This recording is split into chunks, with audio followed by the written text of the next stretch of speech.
El Lazarillo de Ciegos Caminantes, por Alonso Carrió de la Bandera. Alonso Carrió de la Bandera nació en el puerto de Gijón, al norte de la península ibérica, entre los años 1714 y 1716. La fecha exacta no se sabe, sin embargo, es debido a documentos y cartas por las cuales se sabe una aproximación de su fecha de nacimiento, como lo es una carta que Carrió dirigió a los administradores generales de Madrid el 21 de mayo de 1774, diciendo que rayaba los 60 años. Fue hijo de Justo Carrió y Teresa Carreño Argüelles. De sus primeros 20 años de vida no se conoce nada, sino hasta 1736, que decide marcharse a México, esto probablemente inducido por la escasa herencia que recibiría de sus padres. Permanecería en México durante 10 años, los cuales ejercería el oficio de comerciante en la capital del virreinato. Entre los años 1746 y 1748 establecería amistad con Felipe Barba de Cabrera y Juan Berniz, quienes le confían importantes misiones comerciales para Santiago de Chile y Buenos Aires. En 1750, de regreso en Lima, contrae matrimonio con Petronila Matute Melgarejo, limeña de Prosapia. Los nuevos vínculos familiares facilitarían su carrera pública, de manera que entre 1752 y 1757 ocuparía los cargos de capitán general, alcalde mayor de Minas y subdelegado de bienes de difuntos en la vecindad de Cusco. Cabe destacar que en el año 1762 Carrió se alistó al Regimiento de Caballería de Nobles con el motivo de la Guerra Anglo-Española. En el año 1767, el virrey Manuel de Amat le confía la conducción de 200 jesuitas expulsados hacia Europa en el navío de guerra llamado El Peruano. En el año 1768 tiene lugar un hecho de gran trascendencia para la vida de Carrió. Carlos III decide incorporar un servicio de correos como servicio oficial de la corona, con la colaboración del marqués de Grimaldi, quien nombraría a José Antonio Pando administrador de correos del virreinato, convirtiéndose en antagonista de Carrió. Tras 3 años en búsqueda de un cargo público, Alonso Carrió consigue ser nombrado segundo comisionado para el arreglo de correos y ajuste de postas entre Buenos Aires y Lima. Entre los años de 1771 y 1773, Carrió mantiene viajes a Lima y se evidencia la recíproca animosidad entre Alonso Carrió y José Pando. Tal es la tensión creada entre ambos que a finales de 1774 el virrey Amat decide la creación de una junta que dirima las cuestiones que pudieran surgir entre los dos funcionarios de correos. En medio de este ambiente se publica El Lazarillo de Ciegos Caminantes, con la posibilidad de que su génesis haya sido por motivo de justificar los actos de Carrió, actos criticados por sus enemigos. En 1777, de la Bandera publicará un manifiesto en contra de José Antonio Pando, por lo cual es encarcelado inmediatamente por difamar el buen nombre del administrador de correos. Deshonrado públicamente por la cárcel, viejo y achacoso, como muchos lo llamaron, es jubilado y el resto de su vida transcurrirá en un anonimato forzoso. Mantendrá su lucidez hasta el día 18 de enero de 1783, dejando todos sus bienes a su única hija. A pesar de los múltiples testimonios que ahora se disponen de sus contemporáneos, en los cuales se llama a Alonso Carrió como el autor del Lazarillo en documentos oficiales, es en la segunda mitad del siglo XIX y pese a la relativa frecuencia con la que se citaba la obra, que se pone en duda la paternidad de Carrió y prevalece la idea, sobre todo en Perú y Bolivia, de considerar a Calixto Bustamante, coprotagonista del Lazarillo, como verdadero autor. Indudablemente, la paternidad de Concolor Corvo tentaba a los criollos peruanos y bolivianos, quienes, en el afán de nacionalizar sus orígenes, sentían paradójicamente más suyo y cercano el Lazarillo si había sido escrito por un mestizo cusqueño que por un español perulero. Otra posibilidad era la colaboración entre el español y el mestizo, lo que favorecería la relación indo-española.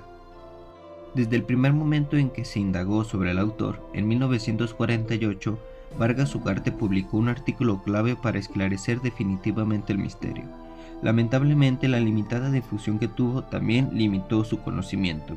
La duda se mantuvo hasta la aparición de los estudios de José Real Díaz y Marcel Batallón, que aportaron pruebas suficientes para acabar con la polémica.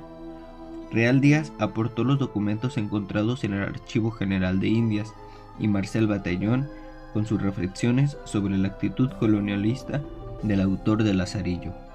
Otros investigadores han contribuido a delimitar con gran nitidez la biografía de Carrió y Calixto Bustamante. Sabemos hoy que Calixto sí existió y fue amanuense de Carrió durante 10 meses, desde Córdoba hasta Potosí, Bolivia, y no, como dicta el Lazarillo, hasta Lima. Ahora bien, ya sabemos que Carrió escribió el libro, pero desconocemos los motivos que llevaron a escribirlo, sobre todo por las misteriosas condiciones en que apareció: falsa autoría, falsa licencia, falsa lugar de edición y falsa imprenta. Dos son las razones posibles por las cuales pudo ser así su aparición: por contrarrestar la calumnia y la insidia que sus enemigos podrían suscitar, y la otra posibilidad era resarcirse en parte de los gastos que la edición le supuso. A pesar de lo que reza la portada de Lazarillo, hoy se tiene con certeza de que el libro se imprimió en Lima entre los años 1775 y 1776, y muy probablemente en la imprenta Los Huérfanos. La edición Princeps se compone de 2 extensas partes sin capítulos, a los que hay que sumarles el prólogo y un apéndice bastante extenso. Una duda muy particular en este libro es el por qué Carrió tituló El Lazarillo de Ciegos Caminantes a su libro de viajes, un nombre de tantas resonancias literarias.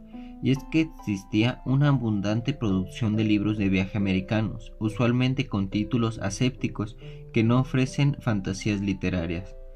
Pero no se trata solamente del título, también el contenido de la obra muestra que más allá de los rasgos coincidentes hay diferencias marcadas con las demás obras. El nombre de Lazarillo refleja ya un contenido distinto, menos usual y más literario. La estructura de Lazarillo. La estructura externa consta de un prólogo extenso, 2 largas partes y un apéndice. Respecto a la estructura interna, existe una estrecha relación entre el punto de vista del narrador, en primera persona, y la selección de materiales que introduce en su itinerario. El lector se puede dar cuenta de que con Color Corvo, Mestizo o Indígena y Carrió llegan a ser el mismo personaje, pretendiendo hacer creer al lector una posible elaboración en conjunto. Se ofrece abundante información sobre su tiempo, explica el comercio de mulas en América del Sur, el costo de las rutas, la distancia de las localidades respecto a los pueblos y ciudades. Carrió describe los más importantes centros urbanos, las diferentes comidas y las vestimentas. Se logra una visión de la vida colonial concreta y exacta, describiendo minuciosamente escenas de la vida campestre. Aparece la sociedad en su vida cotidiana, con varios detalles sobre la naturaleza que despertaron curiosidades del autor.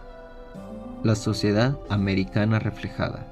El Lazarillo muestra al lector la visión de un espíritu observador, muy experimentado y con cierta amplitud de lecturas, pero vivencial y fundamentalmente español-europeo, aunque no por ello ajeno a la realidad americana, como se desprende en numerosas ocasiones. Una de ellas, y no la menos importante, es el panorama general que de la sociedad hispanoamericana del siglo XVIII nos presenta. Una de las posibles divisiones que podremos encontrar acerca de la sociedad americana en el libro de Carrió es la siguiente. 1. Blancos. Esto se refiere a españoles europeos y españoles americanos, o mejor llamados criollos. 2. A indios y mestizos. 3. A afrodescendientes, mulatos y otras castas. Sobre los españoles europeos, procura siempre defenderlos de las acusaciones que se les hacen, principalmente desde Europa. Se percibe siempre una sobrevaloración de lo español, si bien esta actitud se manifiesta de manera especial en los capítulos 17, 18 y 19, al exonerarlos de las acusaciones en torno a los repartimientos, la esclavitud de los indios y de los obrajes. Sobre los criollos, reconoce de una parte su rivalidad con los peninsulares y de otra los defiende de los falsos juicios que circulaban por Europa Carrió, casado con una limeña y afincado en América casi toda su vida, adoptó una actitud conciliadora en el enfrentamiento entre gachupines y criollos, lo que contrasta con algunas de las interpretaciones recientes que ven en el libro de una obra prerevolucionaria. Acerca de los indios y mestizos, antes de hablar del crisol de razas que muestra el Lazarillo, hemos de aclarar que Carrió minusvalora todas las demás razas que considera inferiores a la suya. Por lo tanto, la visión que nos ofrece de los indios, afrodescendientes y demás castas es netamente colonialista y humanamente censurable. Así ocurre con la caracterización global que hace de los indios. Alonso de Carrió los considera holgazanes, falsos creyentes, idólatras, crueles, vengativos y viciosos, inclinados al pecado, nefando y borrachos. Se inserta pues en uno de los dos polos de la crítica que sobre los indios se ha venido haciendo desde tiempos de la conquista. Sobre los afrodescendientes, mulatos y otras castas, marcan para nuestro autor el nivel más bajo de la escala sociorracial americana. Se refiere de pasada a ellos sin concretar mucho, como dando por sabido las peculiaridades inherentes a este estrato. Subraya con rasgos distintivos específicos la barbarie y la grosería, y señala con su actitud de posición de un español acomodado, europeo o americano, que apoya los supuestos económicos de una sociedad esclavista. La lengua del Lazarillo. El acervo lingüístico de Carrió nos ofrece una riqueza y una variedad muy estimables, porque, aunque participa de las características de la prosa dieciochesca, muestra ciertos regustos por barroquismos expresivos y afición por la agudeza. En la parte descriptiva y expositiva de la obra sigue la pauta más común del siglo XVIII, frase amplia, acorde a la intención principal que persigue el escritor, abundancia de elementos explicativos, claridad expositiva y desarrollo lógico y racional.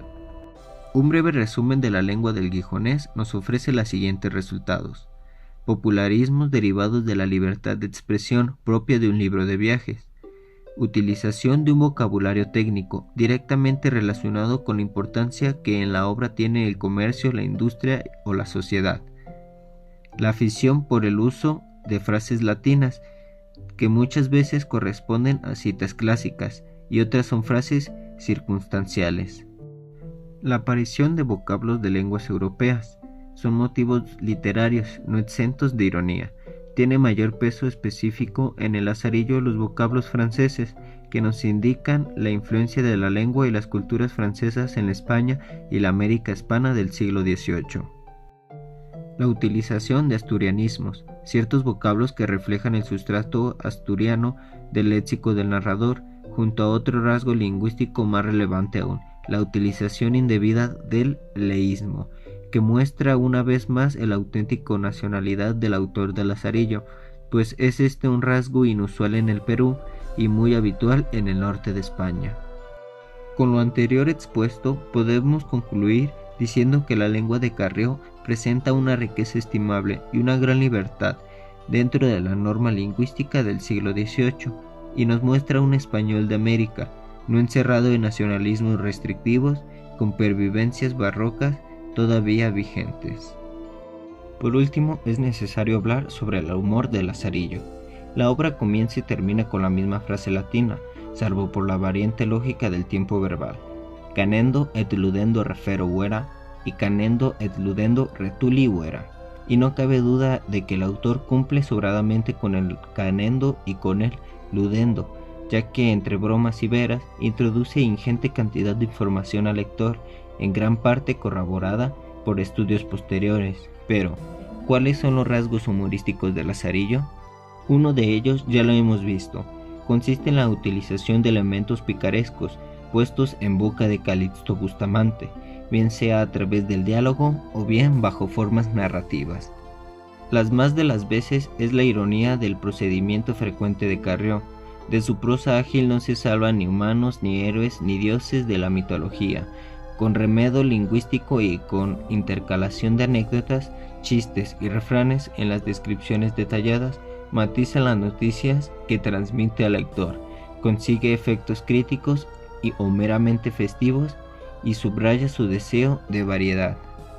Las repetidas muestras de humor que aparecen a lo largo del itinerario permiten considerar este rasgo como uno de los elementos definidores del Lazarillo y conformadores de su estructura narrativa, y situar a Carrió en la línea de los ingenios satíricos limeños afines a Quevedo, modelo satírico por excelencia, con la excepcional particularidad de elegir la prosa y no el verso como vehículo de expresión.